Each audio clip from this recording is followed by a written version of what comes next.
if you've been paying attention to crypto Twitter for the past month.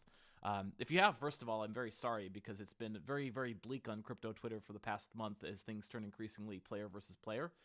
But that being said, like there was a bit of a bright spot on May 31st when Prisma Finance dropped a thread that got a ton of attention, announcing how they were going to be entering the world of LSDFi.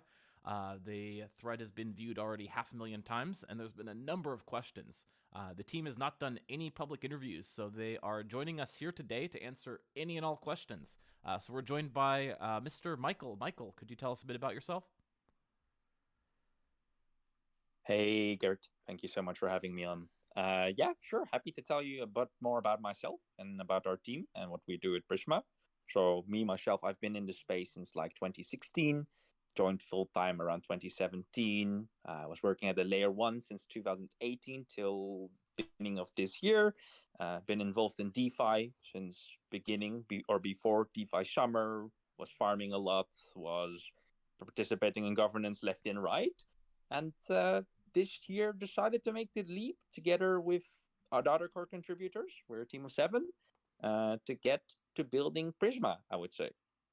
That's and excellent. yeah, I mean, a little bit more about the team. So everyone in the team, we're a team of 7 motivated guys who've been around in DeFi all for 3-4 years, I guess.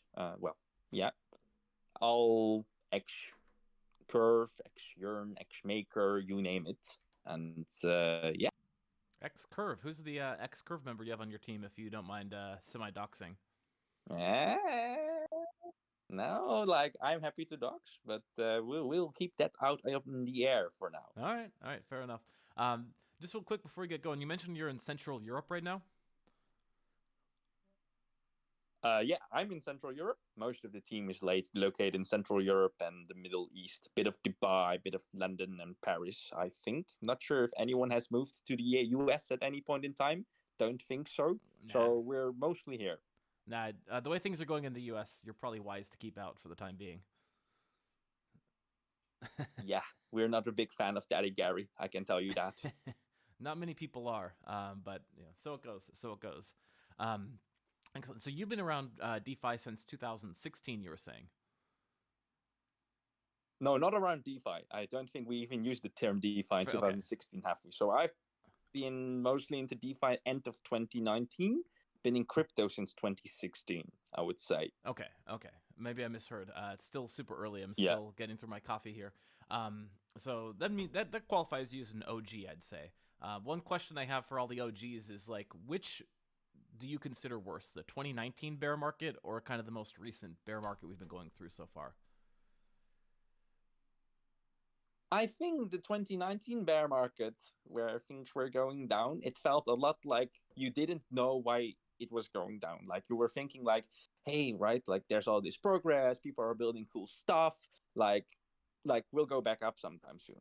Now, today, I don't really feel the same way. The amount of good teams we've seen building around has diminished. Maybe I'm not finding them, maybe I'm not in the right circles, but I feel like much less innovation is going on this cycle than there was last cycle. I feel like nowadays, most of the stuff we see is just reiterations of the same flywheel with a couple sauce changes.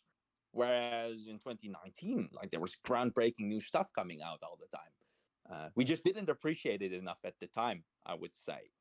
So I feel like this market is much worse, personally. Interesting. But I'm still confident. That's why I built in this space. That's why my co-founders built in this space as well. It's not like we want to doomsay and say it's that much worse. Mm-hmm.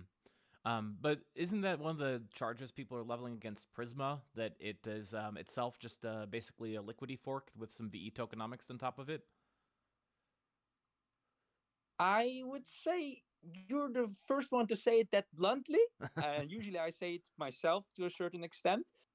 I want to backtrack a little bit. I do think there is a place for economic experimentation, right? And I do think it's okay for people to adopt that flywheel. I'm just saying I miss the huge innovations from a personal interest point of view. I think people who reiterate on the flywheel have a right to exist. But to add to that, I guess, I wouldn't call it a flat-out liquidity fork. Can I use the word spoon or something like that? We've It's a been free using country. the language Liquidity inspired. We Hmm. really respect their code base, we respect their team and all the groundwork they've laid. But I think code wise, it's going to be quite a lot different, right? Obviously, Liquidity doesn't support multi collateral from the get go. So we had to do some stuff to implement there, although it has been done before by Yeti and Vesta, FYI. Hmm. But we decided to do so differently. And then I guess getting to the V tokenomics part. Hold on a Sorry? second. Someone joined, but their microphone was not on mute. Keep going. Yeah, so on the VE tokenomics stuff, it's also not like, I would say, a carbon copy of anything else. I think we took a lot of inspiration left and right. There's a couple new cool functionalities there, right? Hmm. There's a freeze function, which we're pretty proud of, which allows you to automatically max lock without having to relock every 16 weeks, for example, like in Convex, which is pretty cool. And some other elements out there that I think are in the audit brief that we haven't published that we'll be publishing a bit later. But when you guys see the final specification of the protocol, I think you'll be able to tell it's quite a lot different from Liquidity and anything you've seen before. That's cool. That's cool. So tell me a bit about when you got started in terms of building this, like, because obviously the LSDFi is what's being called now. I think you call yourselves an LST, but I think it's kind of become more popularly known as like LSD, because like it's just more fun to have the acid drug fueled memes. Um, so like when it obviously like LSDFi was like boring when it was just Lido Steph. But then over the past year, and especially the past few months, it's become like the biggest buzzword next to AI. So I'm curious, like, where around this like time frame did you start with, and what did the kind of LSDFi landscape look like when you were first coming up with the idea? Well, we started, I think, shortly before the Shanghai upgrade. And at the time, there was not much you could do with your Steph. Yeah, I mean, I think Maker was about to propose to add Steph. I think they have added, but the depth ceilings are quite low, and you could basically farm and curve and convex, right? So we always said like we're building with ourselves as users in mind. All of us hold Steph, all of us hold all kinds of other LSDs, and we want to do more with them. So wait, I think I forgot the question. Can we backtrack for a second? Yeah, Can we? yeah. I was just curious to know, like, what was the landscape like? You said you're building for yourself, so like, what were the specific problems you were trying to solve? And like, what other like LSDs out there? Like, how are they attacking the problem that you didn't think like they were solving the problems? I mean, yeah. So getting to that, right? Like, we're not really innovating the LSDs themselves, right? Mm-hmm. Like these guys who are issuing, we don't want to fight that battle. We think it's a little bit too late in the game to participate there. Mm-hmm. But on the utility side for them, right? Um, Even today, we don't see much more utility outside of depositing on curve pools, farming on convex, and now with curve vaults. I would say there has been a couple liquidity forks which came to market where you can chase yields and where you can lever up, but those just like us are quite young, and I think our implementation is a little bit more unique. We can dive into that a little bit later on comparison stuff. Mm-hmm. But I think DeFi at the end of the day has always been about taking $1 or one asset and trying to do more with it, right? And um, if you can find a way to do so, that is something we're looking to pursue. Got it. Got it. So it's kind of within this context that you said, all right, there's big need for us to like launch. It's called ACUSD, right? Yeah, that's the working name. We might still change it if someone says it's horrible, but I haven't heard that now, so I guess that's what it is. Okay. So we'll tentatively name it ACUSD, and be able to mint this using 5 different varieties of wrapped ether. And you say you're open to onboarding different types of wrapped ether, but you're starting with basically like the five of the biggest ones. Yeah. For now, that would be Lido Steph, Rocketpool F, Binance F, Coinbase F, and Praxi F. So I guess some five of the biggest ones. Got it. And then like the one I'm probably most curious about that is probably Binance, because Binance is like that's the newest of the bunch. And Binance has been going through like a ton of like regulatory issues lately, at least like Binance US has. Does that factor at all? Like, how do you decide like Binance ETH would be one of the five? When we announced it, it was quite arbitrary. We just said, okay, we think these are the five ones that will have the largest addressable market, that will bring the most TVL to the protocol, and so forth. But ever since, we've actually made it less arbitrary. We've hired an independent risk team, Prisma risk guys, which is Llama Air Force guys, I think. And they are basically dealing with all the risk and analyzing whether it's still a responsible option. So that could actually change up to the launch, FYI. Those are not Interesting. locked in, for your information. Interesting. But Interesting. obviously, the regulatory stuff, it is something we're thinking about. It is a concern, obviously. But as long as the underlying ETH is in there, I am personally not too worried. Got it. Got it. And then what's like the plan to, like, you mentioned that these are kind of like siloed, right? So if like something did, heaven forfend, happen and like one of these depegged, the other collaterals would be safe. Yeah. So all collaterals are isolated from each other. So, for example, when you open a position, uh, those are going to be single asset vaults. But the stability pool is actually used to liquidate all assets. So, single asset vaults and isolated risk, but a stability pool which is basically dealing one stability pool dealing with all assets for liquidation. Mm-hmm. So in the event of like a, And oh, go ahead, keep going. well, one thing I would mention though is we have kept the recovery mode idea that Liquidity has. So if one asset were to depeg very heavily and the collateral rate, the total system collateral rate on that asset were to go extremely low, it would push the protocol into recovery mode and close all positions in the protocol that are under 150% health ratio, just FYI. Mm-hmm. Interesting. But in general, the risk is isolated per pair, per collateral. Yeah, and it seems like if you're working at the Llama Risk team, you'll probably be in good shape because I found that they're the absolute best in the business. But yeah, not financial advice. Um, Yeah, we think so too. So we think we're in good hands. yeah. So okay, so let's talk a little bit more about like within Liquidity, Liquidity's LUSD, just because the nature of the oh, excuse me. The nature of the way that like the whole like recovery mode and everything works, like Liquidity tends to be see LUSD floating like slightly above $1. It's kind of like 101 to 102 generally. Um, is that also something that you're expecting is going to be happening with ACUSD? Or do you think there's other like factors or like design choices you're making to kind of bring that closer to the dollar peg? Um, I think it's reasonable to have that as a concern. We're seeing it as well in other liquidity forks. Um, I think there is a reasonable chance that it might happen. But people are fine with that usually, right? Is that the calculus? Like it's fine if it's above a I dollar. think people are yeah, I think people are more fine with going above a dollar than going under a dollar, so to say. Because technically, right, if it goes above the dollar, you could deposit collateral, mint, sell against it, and arbit. It's just that it doesn't usually happen quick enough in any of them. I do think that liquidity LUSD is currently sitting around a dollar, so it usually does get back, Mm-hmm. from my knowledge, and I think it's the same for the others.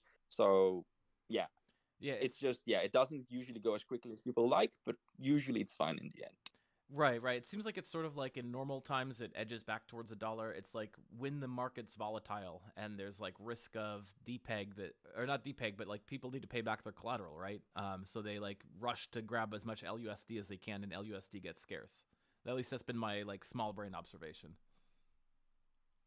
No, I think you're definitely right there. And I think that also speaks a little bit to the way people have used LUSD, right? LUSD has purely been used as a stable coin, I think, for most people, one, to farm, and two, to protect for censorship, right? I feel like we can do a little bit better there in terms of utility. Not necessarily better than liquidity, but better than what we should be able to eye uh, in regards to adoption on other marketplaces and so forth. Right, right. Makes sense. Makes sense. Okay, so all right, let's move to like the investor list that you got, because you have like the who's who of DeFi has invested in you. And full disclaimer for anyone listening to this who hasn't read the articles, like I'm also an investor in this at like the super small level, which is probably the most bearish thing about your project because like I'm a horrible investor. But you guys asked, and I was honored to be asked, so I was like, sure, I'll toss in some a few bucks towards this.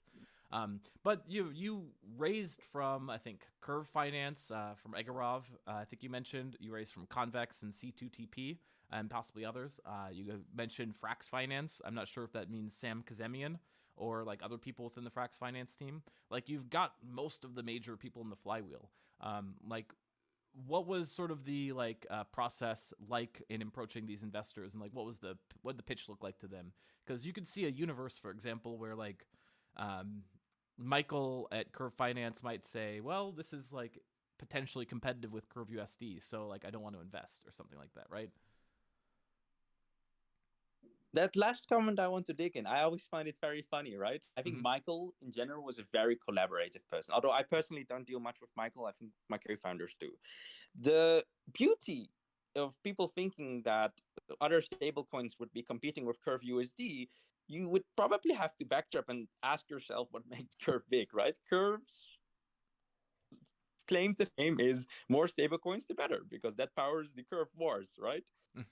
So I'm not too worried about that personally. I don't think he is either. Um, if you would go into this question more generally, like why do we need another stable coin? And the answer to the question is usually, different economic parameters, different models, different liquidation mechanisms, and different target demographics, right? So I'd say at the end of the day, the answer to this question would be the same any stable in this world would answer. But just going back a second, I think you asked about the investor list. I had heard another question about Frax. Just FY, Frax invested as a protocol. So we put up a governance proposal on their forum and they voted it in, and they put in $100,000 for that. Just to get the record straight there. Sam did not invest as an individual. Okay, got it. And so obviously, like Frax and Curve kind of both saw the need for more liquidity in the space, right?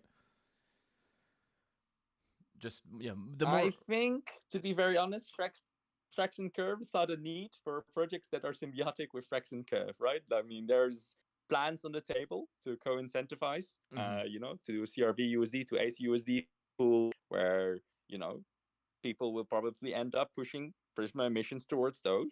There's plans, to deal with Frax VP as well for bribes. We'll be putting up proposals for that.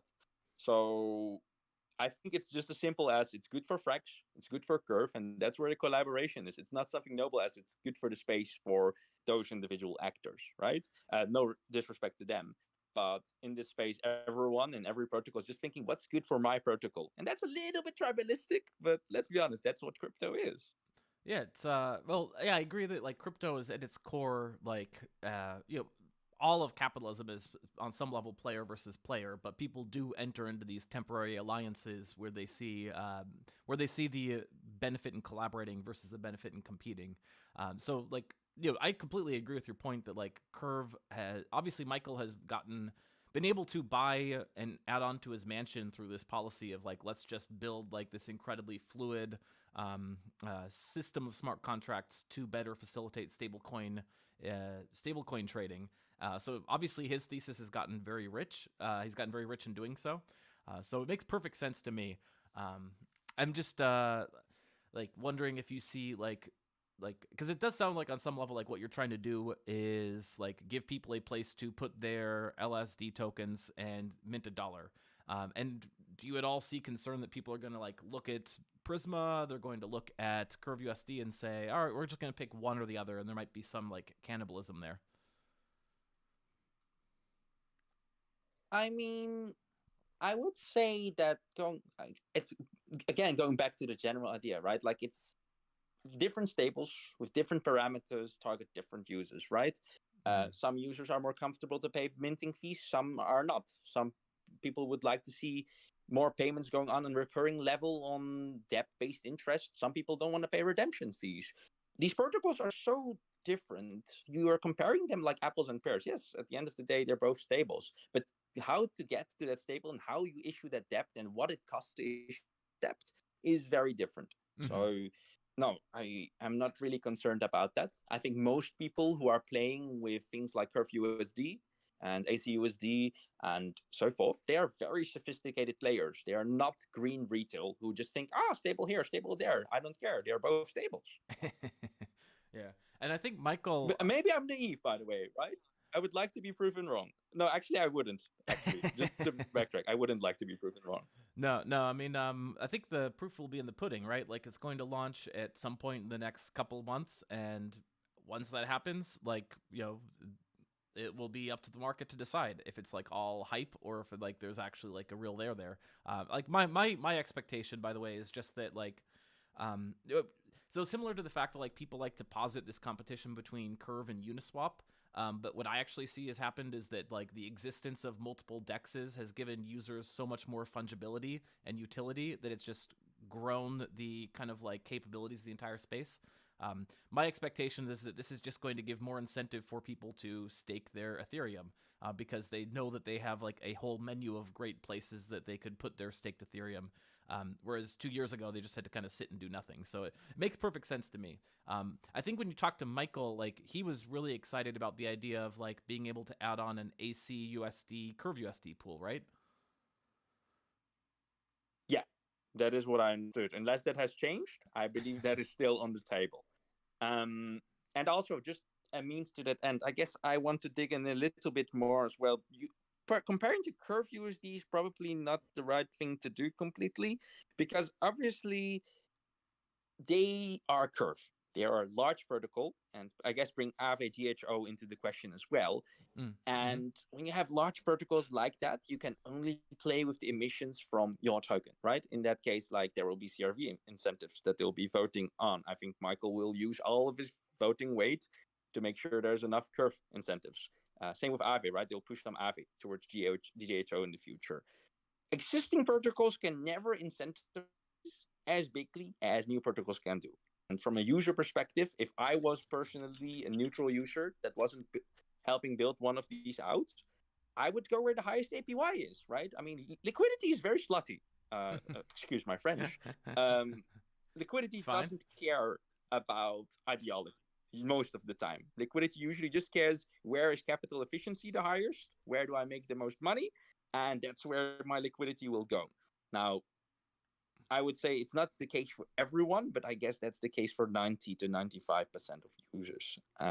That's a ballpark figure. You can agree or disagree, but it's probably higher than lower. Yeah, so I mostly agree that like liquidity is uh, a, a participant in the world's oldest profession. Let's just say it goes to the highest bidder, but it does seem like there is some like liquidity that somehow like once it apes in, it kind of just gets trapped.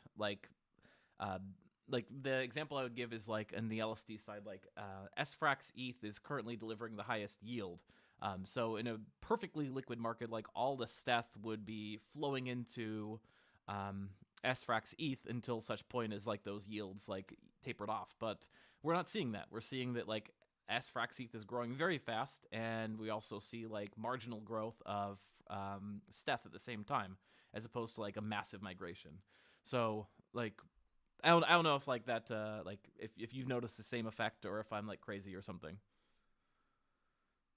I think a part of that is how much you trust something, right? Lido being the biggest player, Lido being the behemoth, so to say, in the space.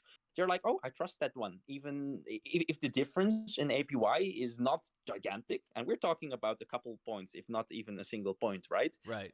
They will go into Lido's stake. I think that's very, very reasonable. I would say that, reasonably speaking, I can't speculate. I don't think I'm allowed to.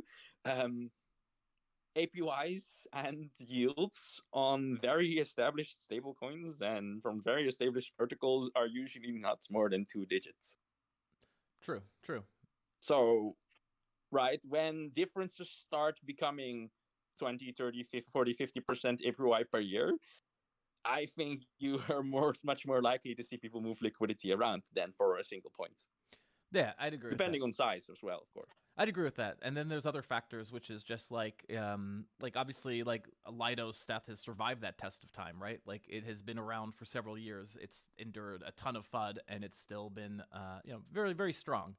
So like SFrax ETH, like it's doing great, but it's still new. So you could argue it's like a bit of a risk premium on top of it or something.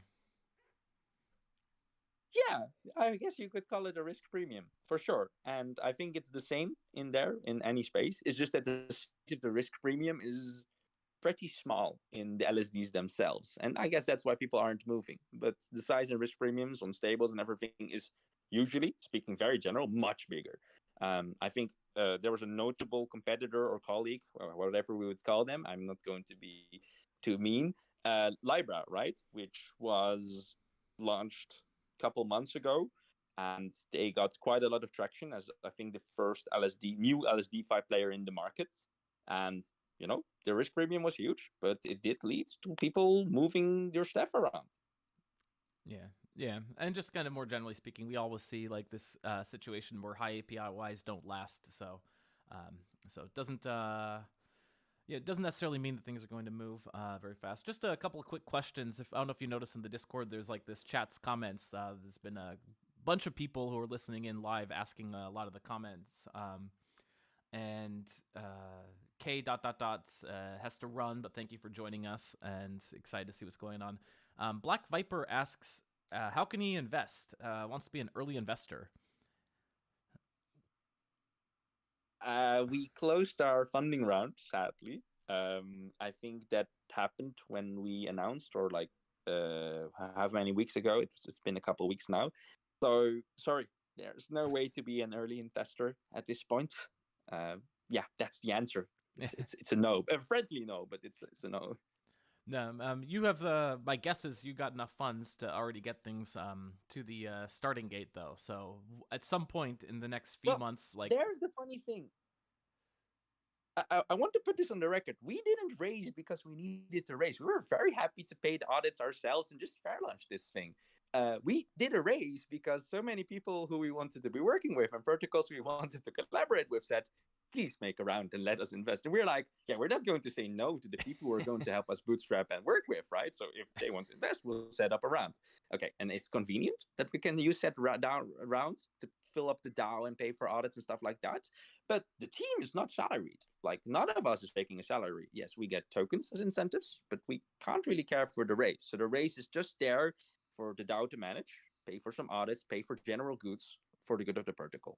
So, I mean, we were coding basically before the round as well.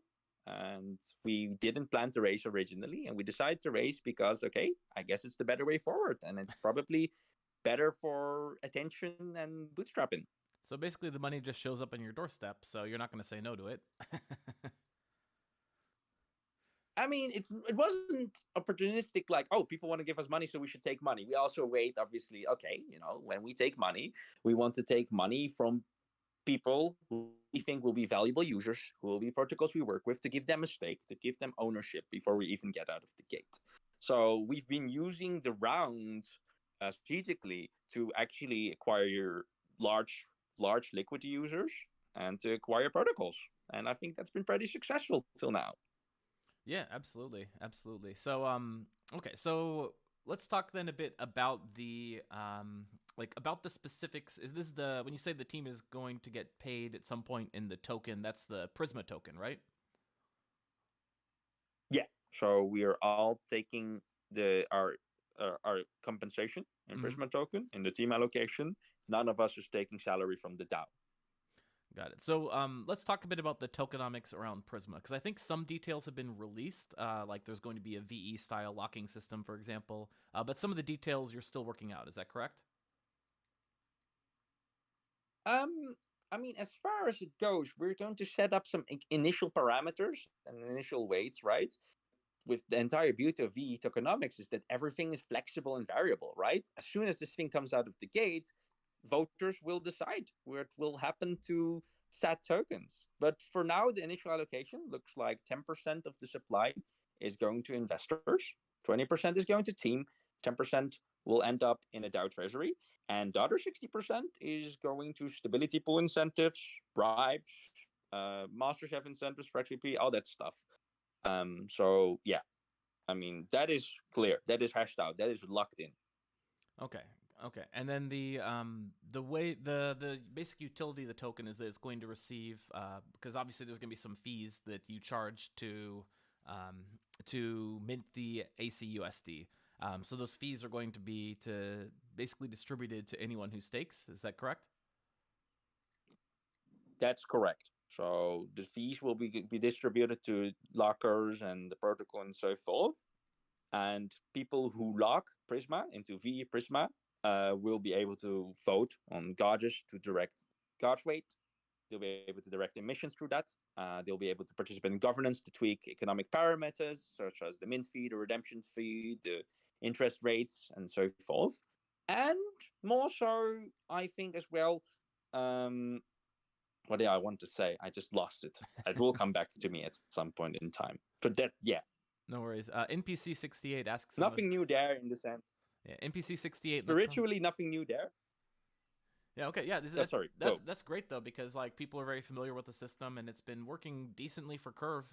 So why not? And then NPC68 asks in the comments, I think in jest, but maybe grain of truth, is there going to be a CVX Prisma? Let's say we are talking to a couple convex-esque protocols. Let me not suggest that it is specifically convex. Nah, whatever. Yeah, so there is likely going to be CVX Prisma. Why not? I'll just tell you guys. So right. We are in talks with C2.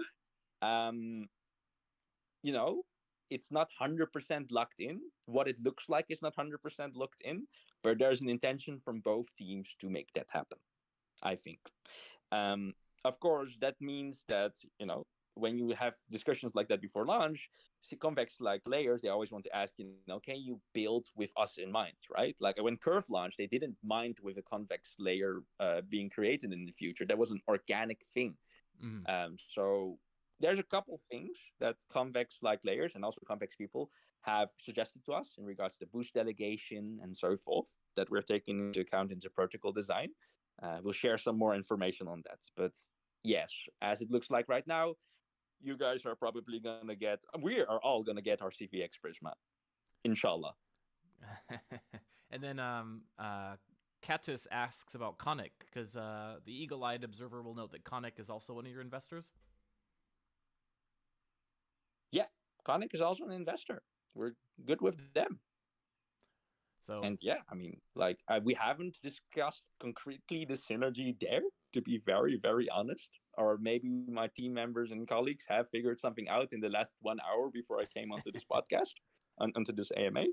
But that's something for the future that we'll discuss closer to the launch, I think.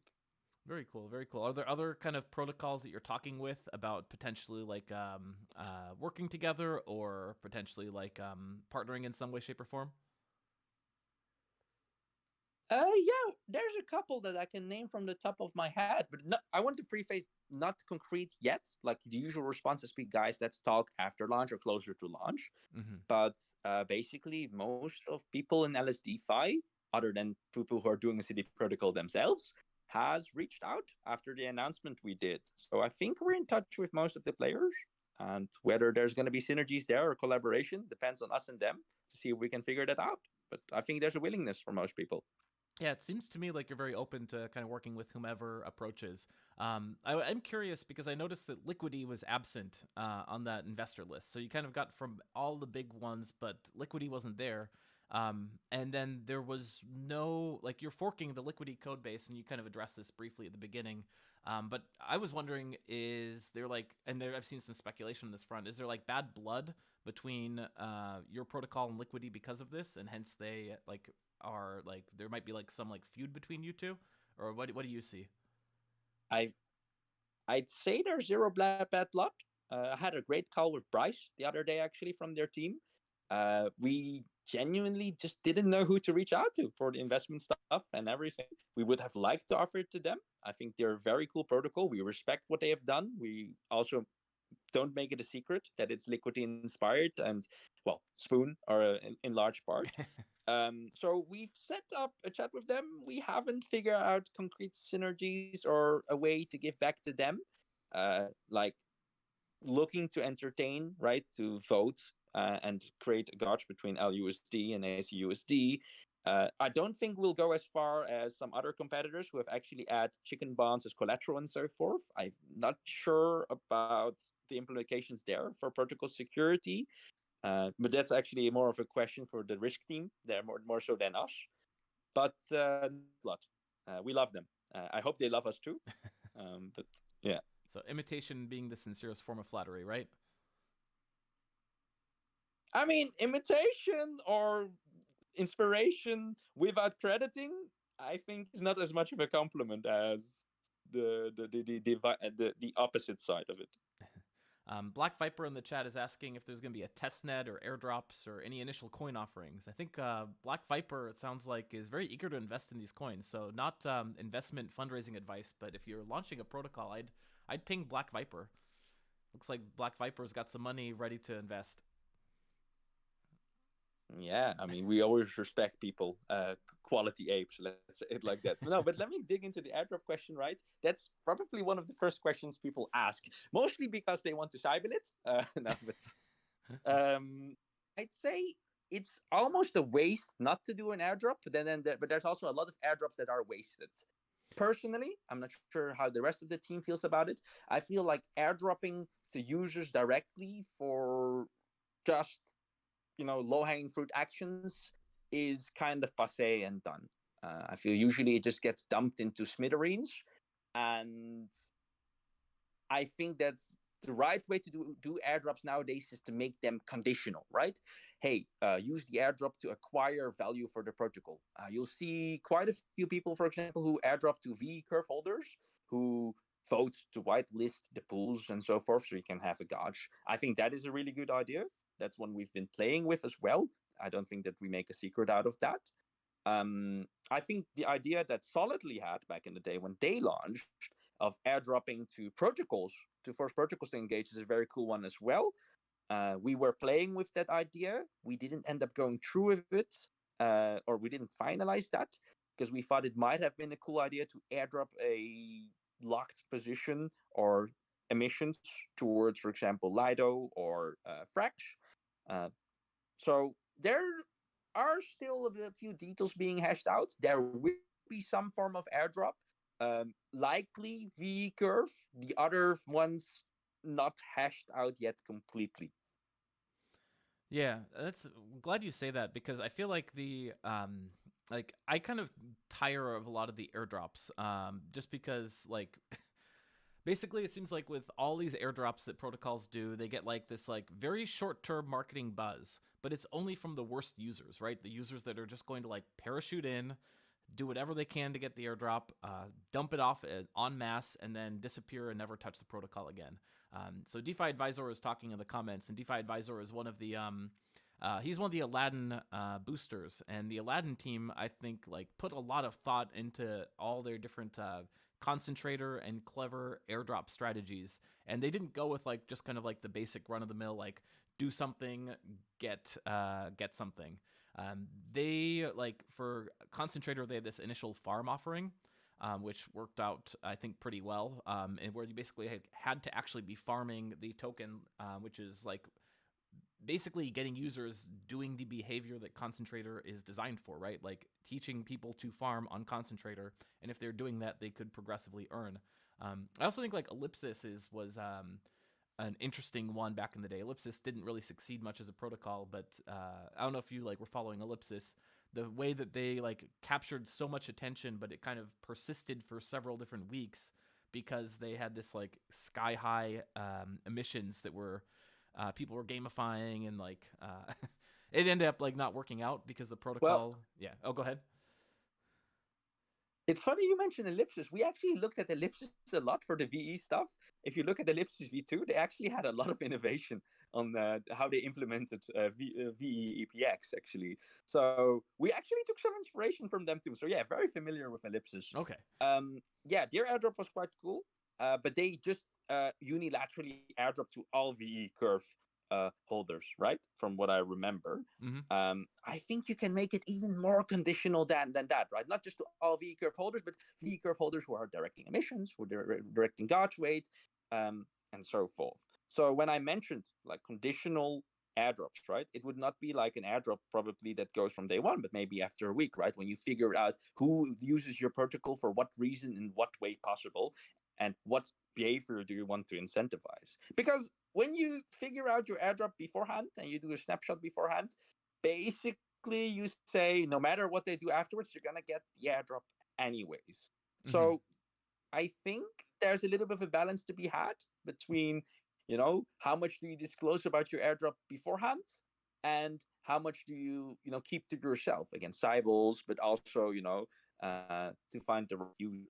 So yeah, I mean, it's quite a pickle. And I will preface that with, uh, I am glad that we still have some time to figure that out.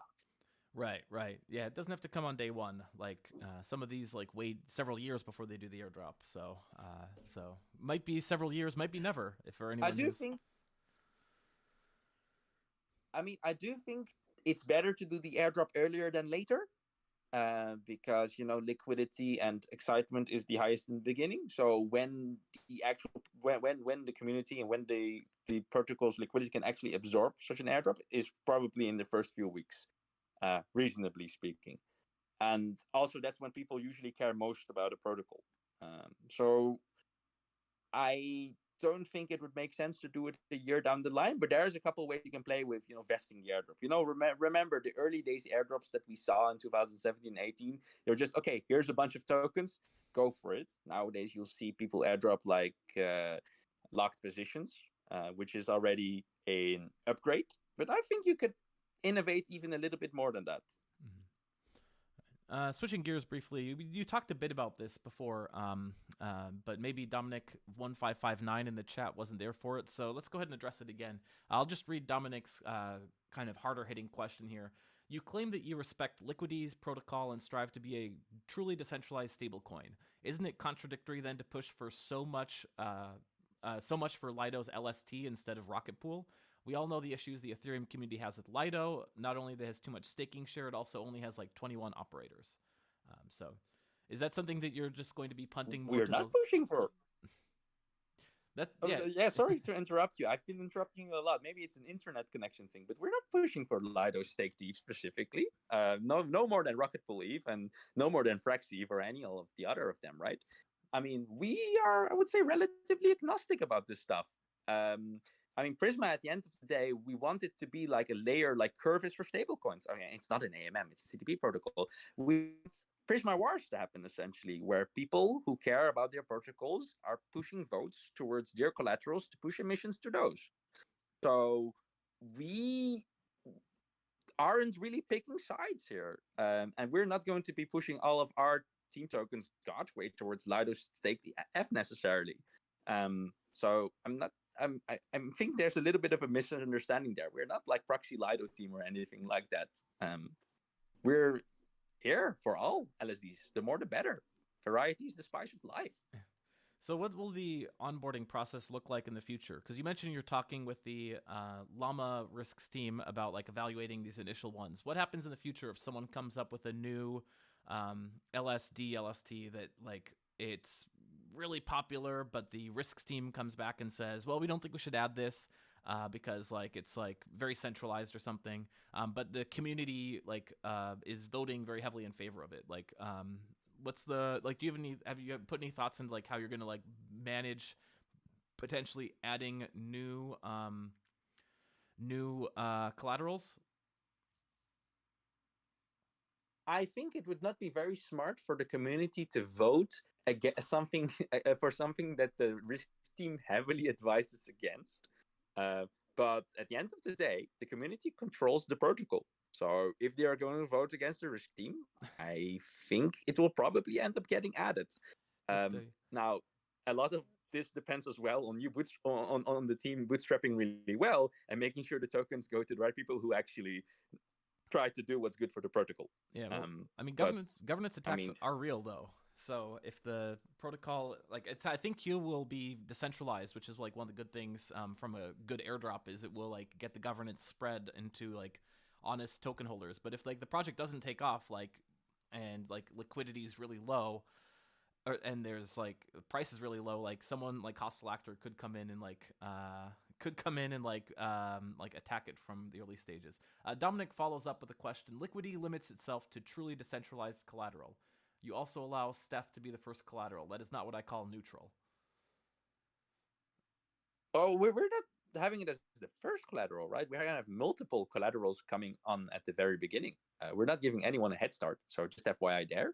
Mm-hmm. But I see the point there, obviously, right? I mean, also Binance F and Coinbase F, they're also a bit more centralized, let's say it like that. Mm-hmm. But we're not picking favorites between any of these five. Right. I want to say. I mean, CurveUSD also came under some fire for these very same questions, right? When CurveUSD launched. And actually, just funny aside, Curve is doing a vote right now to add Ethereum, just raw wrapped Ethereum as collateral. And some people were complaining because it was wrapped Ethereum and not raw Ethereum, even though they're like as close as you can get to the exact same thing. And the smart contract will in fact support both. The funny thing is as well, there's another thing. Even Lido, right? You don't even use Lido raw staked ETH. You use wrapped staked ETH, right? Because rebasing protocols and everything like that, they behave a little bit weirdly within as collateral in money markets and CDPs. But yeah, I think that's a little bit of irrational things that users really like to complain about sometimes. I have to be completely honest there. I don't think the user is always right. Just like the customer is not always right. All we can do is try to educate at the end of the day. Because I see another question about vetoing. We cannot veto stuff. So we have to educate. That's what we have to focus on. Because if we don't, the protocol's fucked. Is there a thought to add non-Ethereum types as collateral, like CurveUSD is adding WBTC or voting on adding WBTC this week? Are you considering at some point in the future, like expanding it beyond just staked Ethereum? For us, we set this up as an LSD-focused CDP protocol. Mm-hmm. So initially it will be LSDs. But if the community says we should really have BTC, we should really have something else, and they vote for that, we cannot veto that. So at the end of the day, yes, the protocol will have to add. That is the double-edged sword of decentralization. You can have a vision here, and the community can have a completely different vision. And if the community controls the protocol, which will happen inevitably, you're saying, hey, dude, team has to sidestep for this one. And I think actually that's also a beautiful thing at the same time, because that's how you build a regulatory censorship-resistant protocol, right? Like if we had all the say for the years to come, and Daddy Gary would come into Europe and SWAT team members, let's say that happens, protocol's also fucked. So I much rather have users vote for something that's maybe suboptimal than team members getting swatted and then, protocol being fucked as well. So we're leaning more towards a protocol that could be ran in a more hands-off fashion, that will be more community-owned sooner than later. And I think we have to embrace some of the, I won't call them cons, but some of the disagreements we will have with the community, because those will come. Those always happen. Yeah, it's really fun to imagine that if they can't send the SWAT team in, their best attack vector might be just to buy up as many tokens as they can, which could create a bidding war, which would just be the most hilarious outcome, where they were trying to pump the price and in order to capture things. So, yeah. So, go ahead. I'm just going through some of the questions in the chat as well, because I found the chat box that you were talking about. So some people are asking about yield-bearing stuff, MPC 68. So regarding the yield-bearing stuff, I think there was, when we raised investment, there was like some branding on the deck, and I think that branding's still there about it being like a self-repaying stablecoin, so to say. And it's not like some other self-repaying stablecoins where they take the rewards, sell them, and push them back into collateral, right? The self-repaying element of the protocol is mostly just, Steph go up, RF go up from APYs, and that offsets the interest on the other side. So the yield will be pushed into collateral. It will not be pushed in the stable. Got it. So just answering that question as well. Got it. Yeah, I was curious about that too. So, so I think that somewhat clears things up. I think self-repaying, the terminology, it's not, doesn't grab the essence 100%, and it does lead to that confusion. Maybe we should change that, but I think the terminology of collateral increasing doesn't sound very great. So yeah, the alternative is not much better. Yeah. No, I mean it makes perfect sense to me. Like so I think Mitch was getting a lot of the same questions when he was like first launching crv.USD, and he basically picked like sfrax ETH mostly because they had a price oracle, but he was extremely interested in this idea that your collateral is appreciating in value at the same time that you're also like minting the stable coin to do whatever you like. And he just didn't like understand the use case for why people would want Ethereum. But then people like kept saying like, no, we'd really, really like to mint this using raw Ethereum. So he's listening and he's responsive, and it should be soon, knock on wood, that it's like the process for adding and onboarding new collaterals for crv.USD is more streamlined. But for the time being, like I'm accepting of the fact that like these early stages, he's having to do a lot of the like heavy lifting, but staying so responsive to community demands. So I think the question of decentralization is a big one. Go ahead. I want to dig into what you said, Garrett. So regarding the wrapped ETH stuff and the raw ETH stuff, obviously me as a user myself, I would prefer to use a form of an LST as collateral, right? Same. But in the world, you also have people who prepare for nuclear war. I guess, no disrespect to them, but there's people with lots of canned food at home, and they're planning for a 0.01% contingency. Just like that, there's users in DeFi who would say, I think even LSTs are too scary for me. So I want to plan for the contingency that there's an infinite mint bug tomorrow in Lido or in Rocket Pool or any of these. So I would rather deposit wrapped ETH and raw ETH. Respect to that. Like, I don't value that risk in the same way for me, for my personal money. But if someone does, hey, and they really want to deposit, I think we should also entertain that. And I think people will ask us the question too: can I deposit wrapped ETH or raw ETH? And we will probably have to add it. And I think people will probably vote it in. Yeah, and it makes sense. Because at the end of the day, it will generate fees. And fees are good for the protocol because the V holders are going to be very happy. So why block them? Well, because it won't add more protocol risk at all. I mean, it's wrapped ETH. Well, there have been people fudding wrapped ETH. Their whales are accumulating wrapped ETH, so it might drain the supply, right? Like, no, it's a really good point that you raised, because like the reason we're able to experiment with this permissionless like the playground that is Ethereum is because of the like you can trace it right back to the like values of the hardcore Bitcoin community that wanted to build a decentralized money that was disaster proof. And thankfully we haven't seen this like nuclear apocalypse type scenario take place where we need this level of resilience. But I do think that having built in the values of resilience into all of cryptocurrency at this kind of base layer is what allows us to like do what we're doing today. And I've seen a lot of people lamenting that like just the state of the world in 2023 is that the newcomers into the community don't really value that level of resilience. And it actually could pose a theoretical threat to cryptocurrencies generally if we sacrifice those values. So I think it's important to keep those values at heart. For sure. And you probably saw a lot of that because you said you were hanging out back in 2016 when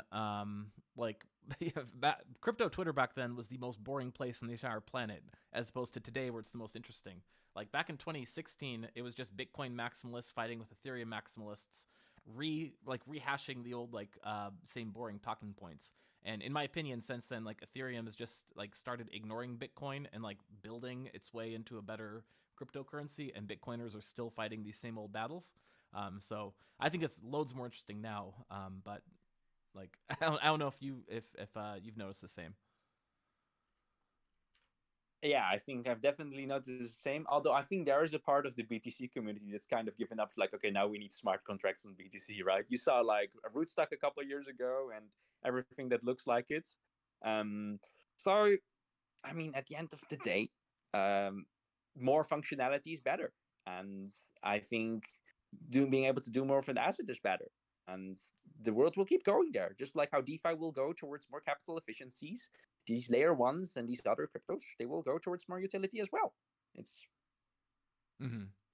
All right. because it doesn't necessarily, let's say, dilute the value of BTC's, for example, core ethos. Because if BTC and Bitcoin core community doesn't embrace smart contracts, or they don't more utility, someone will just wrap BTC like we have on ETH. We have so many forms of wrap BTC and use it on ETH. Mm-hmm. Yeah. So, want to have the Bitcoiner community capture that, or do you want to have some Ethereum community members capture that? Choice is theirs. So that's more of a general answer to that, but not very relevant to Prisma, I think, for now. No. So let's discuss like the long-term vision of Prisma. Obviously, like you say, it's governed by the community. So at the end of the day, you are at the mercy of what the community decides to go. But let's say you launch and you're fairly successful, and you get to I don't know what your target market cap is, but let's say you hit that in pretty short order. Like, where would you see the project like evolving to over the next like 3 to 5 years? I think me personally, and I think a lot of team, we're thinking more about how do we make something from the get go that is as flexible as possible, which can be easily community owned, so that we can work with the community to figure out that vision for the future, right? For us, we thought mostly about, we're building for ourselves. We're building a protocol where we can use our LSDs. We're building a protocol that we think is a pretty cool combination of factors and economic experimentation we've seen in the space for the last few years. And that's where we've been at. And our roadmap has simply been, let's try to add more collateral in the future, and let's try to help grow LSDs in general to grow the addressable market. We haven't really thought of some kind of crazy vision or something like a Prisma V2 or something like that. Got it. So basically, you will just kind of like expand out and kind of conquer the world of LSDs first, and then if that is successful, then you'll have a giant community there, so you'll be able to kind of do as you like with, right? That would be nice. Yeah, I think that would be really nice. Nice. You I mentioned would sleep a bit better at night for that. I can't imagine how easy it is to sleep at night at the moment. I've started companies myself, and it's you don't sleep when you do it, right? I have to be very me. I'm not a developer, unlike my other core contributors. I sleep great, but they are not sleeping very great. Well, I mean, up until last Monday, because we did code freeze on Monday, actually, last week, Oh, okay. to send it off to auditors. So And yeah, so I think they're sleeping actually pretty okay right now. Not too worried. I think a healthy team is a good team. who are you using as the auditors? I think you said you're using 3 different auditors. I need to check if I'm allowed. I think I'm allowed to say, but we've started an audit with Mixbytes and Nomoy. Mixbytes, which I think is very qualified, is because they audited CRV USD as well and a lot of other DeFi native projects. Nomoy, they were suggested by the Convex team, or connected by the Convex team. They did a lot of great stuff for Convex, so also very qualified. And we have a third one lined up. We haven't paid for it yet. We've locked in a slot, I think, which is Zelich. I'm not sure if I'm allowed to advertise that. So, Zelich guys, please don't kill me if I wasn't allowed to say that. But yeah, so we'll have 3 audits going. And we estimate to hear back from the auditors like midway July. And hopefully nothing has been borked in such ways that, we are fucked and we have to redo it completely over. But given that the audits come out in flying colors, we'll be able to launch after that. Okay. So that's also an answer to when launch, by the way. So yeah, so 3 audits: Zelich, Mixbytes, Nomoy. Yeah, I think I remember the team spoke very highly of Mixbytes as they were going through the crv.mktcap process. I'm just curious about it because like we on Leviathan News we talked with Sturdy Finance a few weeks ago, and they were doing some. They also had three audits. One of them was from Certic, which is notably like not the best reputation in the space. I don't know if I'll get killed for saying that. Katis says it's a good company, but they got hacked very shortly afterwards and like lost about 100K. So even 3 audits might not necessarily protect you. Although CurveUSD got several audits and has been okay so far. Knock on wood. I would like to say no disrespect to Certic, but there is a difference in quality between all kinds of auditors. Some auditors, not naming any names, it's the same as having no audit.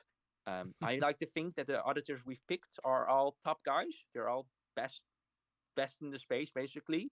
And if anyone can find something, it's them. Because I mean, unless there's black hats out there who are much smarter than these guys, right? Which is a very reasonable possibility. Or these guys have a human error, but I think the chance of that is relatively low. Yeah. Now, just I haven't seen the GitHub repository. You said there's a code freeze, and because it's based on it's a spoon of liquidity, it should hopefully be like fairly like not like easier to audit, I guess, just because that code base is fairly proven. But is their code base going to be made public now that the code freeze has gone into effect? So like people like black hats or like white hats can take a look and try and find any flaws in the system before it launches.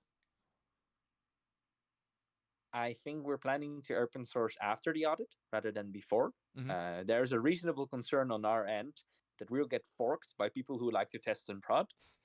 Oh, that's Chad. And who beat ours to market on our own protocol launch. We think being forked in the future is the greatest compliments of them all, especially if they give creds.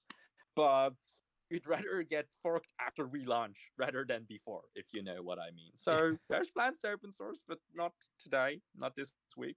Okay. Katis also in the chat is asking about the bribe game yet. Wants a bit more info and saying that the posts make it seem like there's more to it than they're currently used to. I think I'm gonna leave that to the post.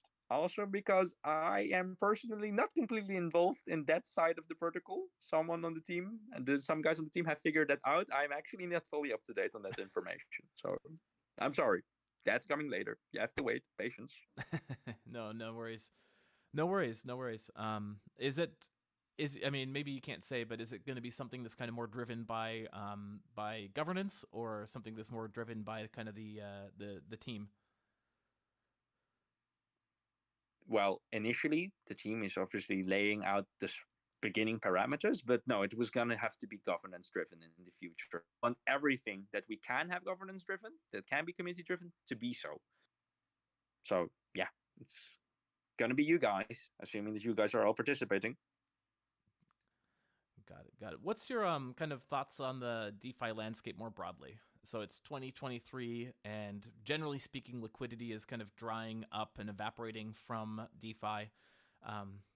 DeFi is like those of us who are still here, obviously, like super interested in DeFi, but like I feel like the broader like narrative is kind of moving on to other things. So what's your how do you look at the state of DeFi in was it Q2, late Q2, almost Q3, 2023? I think every single sector in this space is cyclical, whether it's NFTs, whether it's DeFi, whether it's layer ones. People rotate. They think 1 quarter, okay, now we love all the layer ones. Now we love all DeFi. Now we love all NFTs. I think DeFi's excitement loosening, so to say, that's a temporary thing, to be honest with you. I personally feel it's the number 1 use case for the space. I think programmable money is cool. I think that's why I came into the space originally. And it's one of the few use cases that actually generates fees. And can't say the same for many layer ones or for many NFT projects. And from the perspective of why people invest in stuff, why people participate in stuff, I think fees are pretty compelling. And I think fees are also why SEC wants to argue that some of them are securities, by the way. But that's a story for another day. But I feel pretty comfortable to be in DeFi. Yeah, you're welcome to talk about it more if you like. This is you're the guest of honor here. But just briefly, like I am curious about like you mentioned like some of the plans for some of the kind of teams that you got investment from to work with you all. What about Gearbox? I noticed you have some investors from Gearbox. Do you have plans to kind of work more directly with them? And same question for OX Well, Mackie. we got investment from Ivan from Gearbox, right? So Okay. Ivan is a personal friend of 2018. We've been friends for 5 years. He was one of the first 10 people I reached out to at the time as well. Uh, it didn't start from a Gearbox angle. It started from Ivan. We really like you. We think you have a pretty good pool in the space. Please invest. Please back us. He said yes, obviously. And then afterwards, that became like, oh, I see this is going to be pretty cool. Can we make a Gearbox angle? Ivan and I, we are talking about it. Still very much up in the air. Maybe it will happen, maybe it will not. But there's a willingness, I think. Got it. Same question, I guess, for OX Mackie. Obviously, OX Mackie is not kind of stepped away from sushi a little bit, but like, what's the relationship with OX Mackie? So we reached out to Mackie because Mackie is very involved in Layer Zero, and we have cross-chain plans in the future, maybe to move governance onto Layer Two or stuff like that. We figured it's better to get the Layer Zero guys or any of their guys involved sooner rather than later. So Mackie is more there that we reached out to because we like Mackie, we like what he does, but also in part because we want to align Layer Zero. So we didn't get any investment from Layer Zero or the team itself or the ecosystem fund they're doing. But we're hoping that our engagement with Mackie there will help us a little bit to be in their good graces. Excellent. And if any of the Layer Zero guys is in here and listening, we love you guys. Please help. Please work with us. What about these? Please support. Yeah. What about these cross-chain plans? Anything you can leak on that? Well, I would say that it's a bit early there. I think Layer Zero guys, they're dealing a lot with security left and right. They're still getting things audited to this day. They're still upgrading the protocol to this day. I think it's not something that's going to happen in the first quarter or first 2 quarters after the protocol launches. But in the future, we'd like to see a world where we can have collateral, have an asset collateralized on one and mint stable on another chain, on another EVM chain. I guess that would be more of a Prisma V2, eh? So that's a thing for the roadmap. Good stuff. Good stuff. We have been talking about more simple stuff, actually. Sorry. Oh, please. What do you want to say? I was gonna. Okay. So we've been talking about more some. Yeah. Oh, please. Okay. So we've been talking about more simple stuff, like moving part of governance, for example, for economic parameter changes and so forth, onto a layer 2, like an Optimism or Arbitrum or something like that. Because you could pretty easily just use any call to say, oh, I have this many tokens on mainnet, but I want to vote on that chain because gas is cheaper. Because if people have to pay $10, $20, $30 to do an on-chain vote, some people would just not vote for economic parameter changes. So been entertaining that idea, not doing that right away, but want to do on-chain voting ASAP. Gotcha. For the parameter stuff. Gotcha. Is there any other alpha that you can leak to anyone who's been able to hang with us for so long? Is there any other alpha leaks that I can do? Hey, now you're asking me questions. I feel like everything I've said has been alpha, but maybe I'm being a little bit generous on myself. No, nothing comes to mind right now. Nothing that my team won't kill me for, at least. Okay. All right. Fair enough. What about Katis asks about the llamas. Do you like the llamas as well? We love the llamas. Dot. That's end of answer. End of question. Yes, love them. Is there anything else that you'd like to talk about that we haven't been able to address? I mean, you've been doing a fantastic job of fielding all the questions, I feel like, and like leaking from my perspective a ton of alpha about the project. Any other like questions about Prisma or about like general cryptocurrency or even just like the general state of the world that you are interested in like discussing while you're here? A thing we like, right, and I think that's more speaking to how Prisma is different from the rest of the landscape of liquidity-based protocols, is we were looking around when we were building this, and we saw that a lot of people had forked liquidity, but we saw a lot of models that we didn't like people charging interest on how much collateral is deposited, and people nuking the recovery mode function and so forth. So I guess an exciting thing on Prisma that I haven't seen anywhere else. Please, if someone knows another protocol that does liquidity with depth based interest? I'd like to know, because mostly what we've seen around, what I didn't like in other liquidity projects, is that they were charging people interest based on how much collateral they had, and they said, okay, like we'll give them emissions and they won't care. But essentially what that does is you say, oh, if you're running a lower health ratio, basically you mint as much debt as possible for your collateral and keep your collateral to a minimum, you'll pay less fees than the guy who has a healthy collateral ratio. I think that's a very perverse incentive. And I was wondering why no one had implemented interest on the debt side, which is much more logical, which is how every other CDP protocol works. I think Liquidity doesn't charge interest on the debt side, so that's like something you have to write from scratch.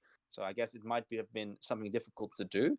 But I was wondering if there was an economic reason for it, or if it was just laziness. Because we have ended up doing that. We've ended up doing interest on the debt side. But I think that's pretty cool. So I think this is like the first liquidity-based protocol with interest on the debt side. Interesting. Yeah. So that's the thing I wanted to mention. I thought that was fascinating. Like, I thought, why didn't anyone do it before us? I hope they do, actually, because I think it's better. Cool. Caddis also asks if you've spoken with Convergence. Yeah, we've been connected to Convergence. Yeah, I mean, good chat there. I mean, I'm in the chat actually myself. I would say there's a willingness there to talk about doing some stuff. Are you going to be writing the contracts in Viper? From our side. Yeah. You're not rewriting the contracts to Viper by chance, are you? No. Okay. No, we're not. Oh, well. Maybe one day. I think that's kind of pointless. Sorry to all our Viper friends. We like Curve. We like a lot of the other stuff. But I don't see a point to rewrite Liquidity in Viper. No worries. Maybe one day someone will. It just might be my... Go ahead. Getting Viper stuff audited is scary as hell. How many people are qualified to audit Viper stuff?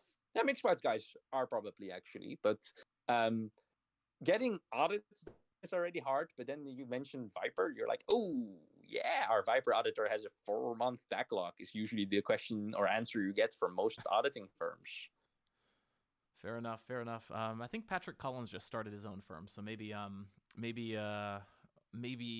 he would be more inclined to do that. By the way, if anyone is in the chat and wants to drop any last questions, please drop them now, because I'm hoping I can join the tail end of the Leviathan live stream if this does wrap up, if there's no more questions. So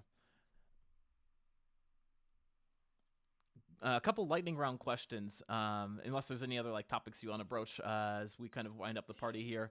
I like to always ask the guests, particularly the developers. You're not developers, so you might not be, you might not have the same like opinion, but like, yes or no? Do we live in a simulation? We definitely live in a simulation, guys. Sorry to break it to you. Why do you say that? Do you need me to elaborate? Or yeah, please. No, I just was being edgy, actually. I actually don't care. To be very honest, I don't know if we live in a simulation, yes or no. I was just saying it for the memes. I don't know, and I don't care. If we're living in a simulation, fine. I'll still keep doing what I do. If we don't, okay, whatever. Like, sorry, guys. I don't watch The Matrix that often. I only watch it like once every 5 years, and that's enough for me.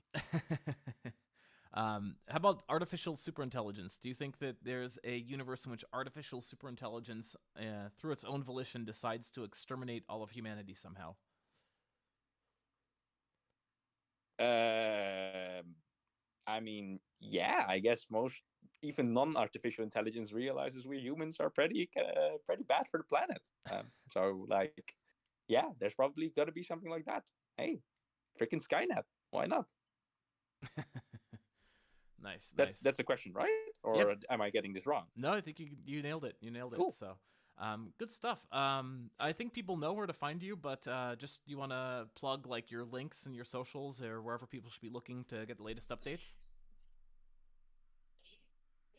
Yeah, I mean, I just the Twitter. So that would be on Twitter at Prisma Prisma5. So,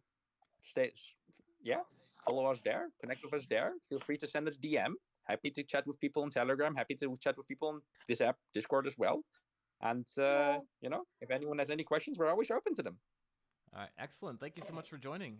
Thank you, everyone. I know it's a federal holiday, so thank you for joining a Monday Llama party. Take care, all. Take care. Thank you for having me.